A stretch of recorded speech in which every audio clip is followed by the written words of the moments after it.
Today, I'm going to tell you a love story. It's a story about how I fell in love, not with a girl, but with a country. So I want you to imagine the following country, a GDP growth yearly of 8% over the last decade, making it one of the fastest growing economies of the world.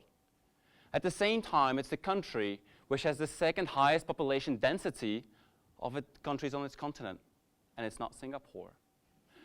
And yet, only 22 years ago, it was a country devastated.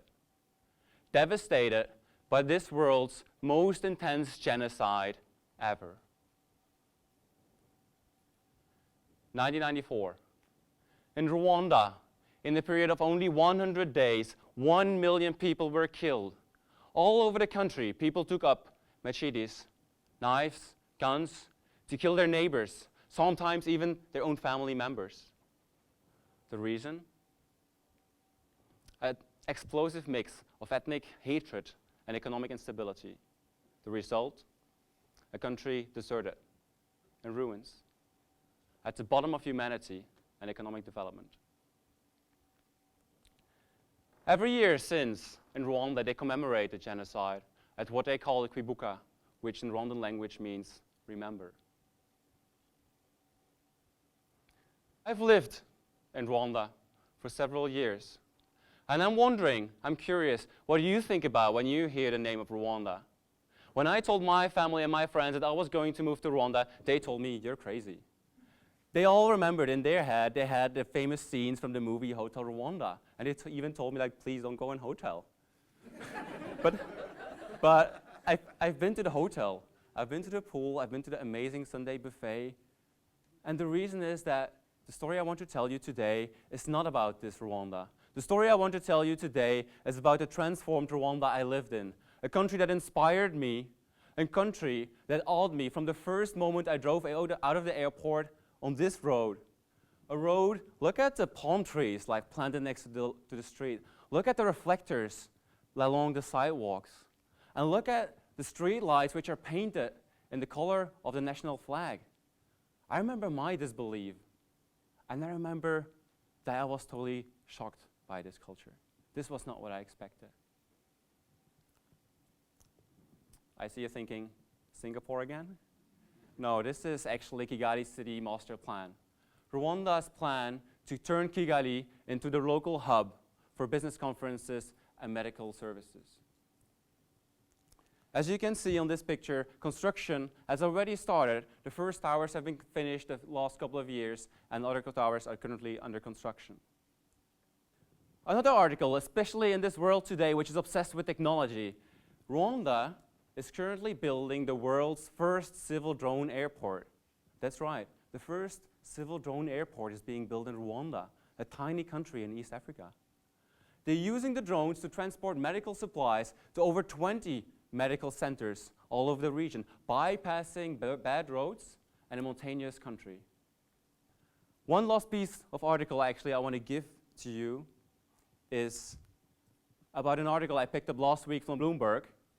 Rwanda, since last week, started producing electricity based on methane gas extracted from the bottom of Lake Kivu. Now, this is a unique feat of engineering, which only a few years ago by many experts was deemed impossible.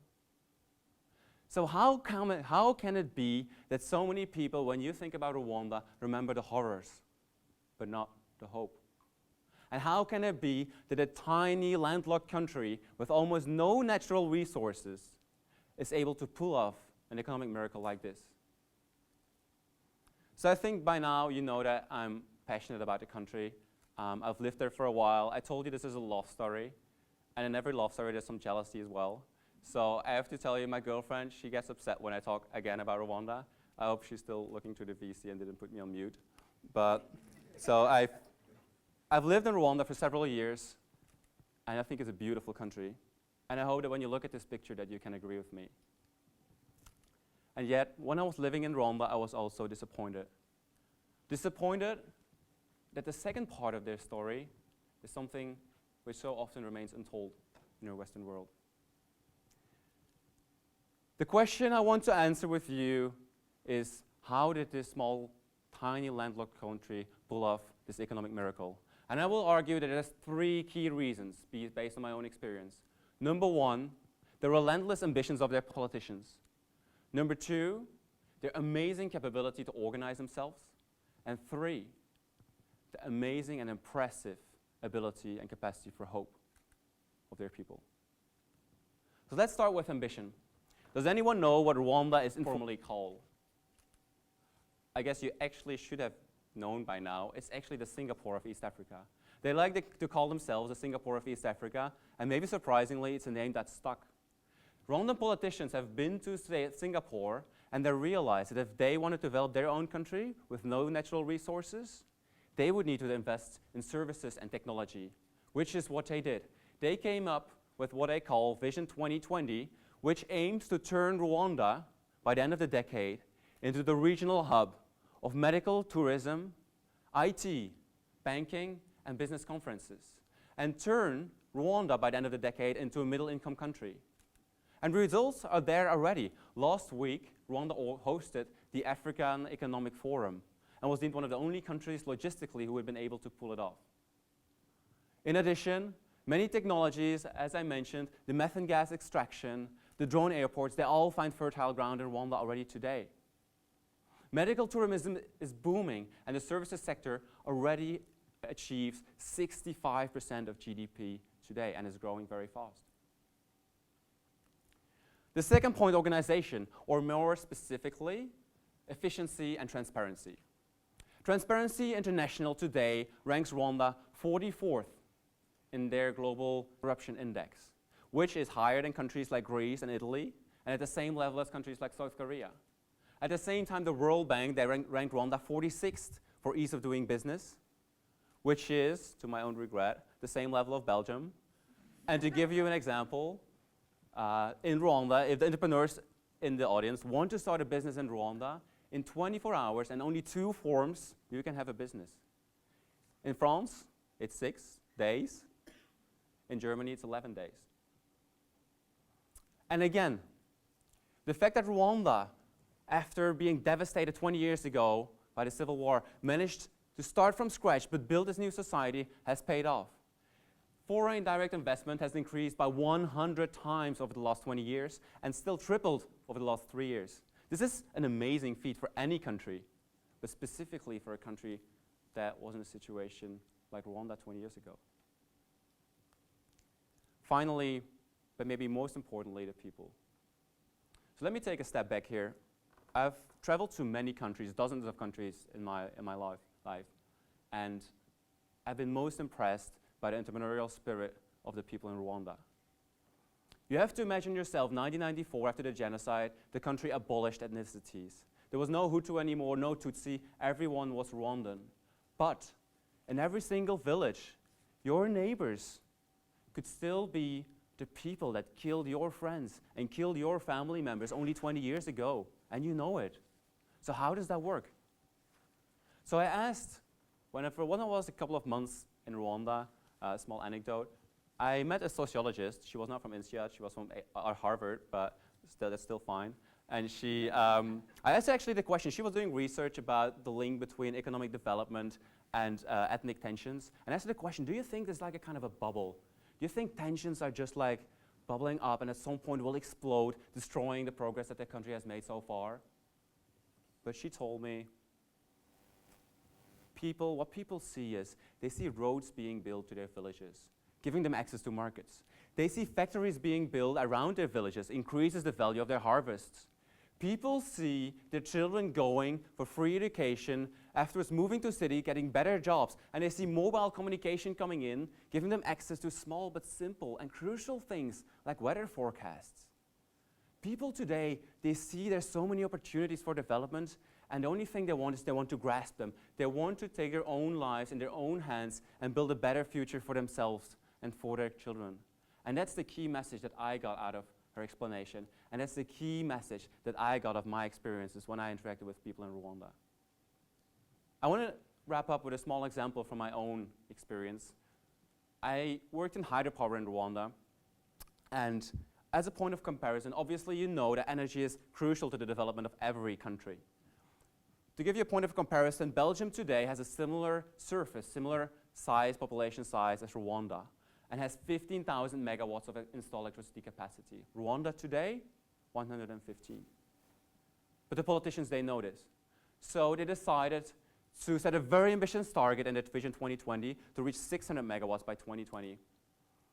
And to do this, they invest in new technologies like geothermal energy exploration in the volcanoes in the north, methane gas extraction from Lake Kivu in the west, and hydropower. So me, myself, I was involved in hydropower, and on this picture is actually the inauguration of one of the power plants that we built in 2014 in the country. We introduced a new technology to harness water energy in the country, and at the same time pioneered public-private partnerships in the country in the energy sector. So the person over here in the light blue suit is actually the president of Rwanda, who came to the inauguration, had the privilege of presenting to him the achievements of our project. And it shows the commitment of the policymakers to the growth and economic development of this country. Now, there's no love which is perfect. And it's the same in the case of Rwanda. As many of you maybe know, Rwanda is still dominated by a single party and a single president, which raises questions about succession and about the sustainability in the long term of their progress. In addition, there's many questions being raised about human rights, about freedom of speech, about Rwanda's involvement in the Congo wars in the 90s. And some people even legitimately ask themselves the question, does it make sense to build a drone airport in a country that still has millions of people living in poverty? And these are no easy questions. But if I want to give you one image to summarize my presentation, then it would be this one. Rwanda today, when I look at where they come from 20 years ago, when I told you in the very beginning about this war-torn country, deserted in ruins, this is not Rwanda anymore of today. Using ambition, using organization, using the passion of their people, they managed to transform the country into a country today that is bustling with hope and that wants to turn itself into the tech hub of the region by the end of the decade. If I would have been standing here 20 years ago, the Rwanda of today would have been unimaginable, and that is an achievement that they can be proud of. For me, the story of Rwanda is a story about a country, but also a story about people. It's a story about all of us. For me, it shows that even in the darkest of times, in our past or in our present, these moments, they can and should be inspirations for us to be the person that we want to be in the future. And to leave you with a quote from Martin Luther King Jr. We must accept infinite disappointment, but never lose infinite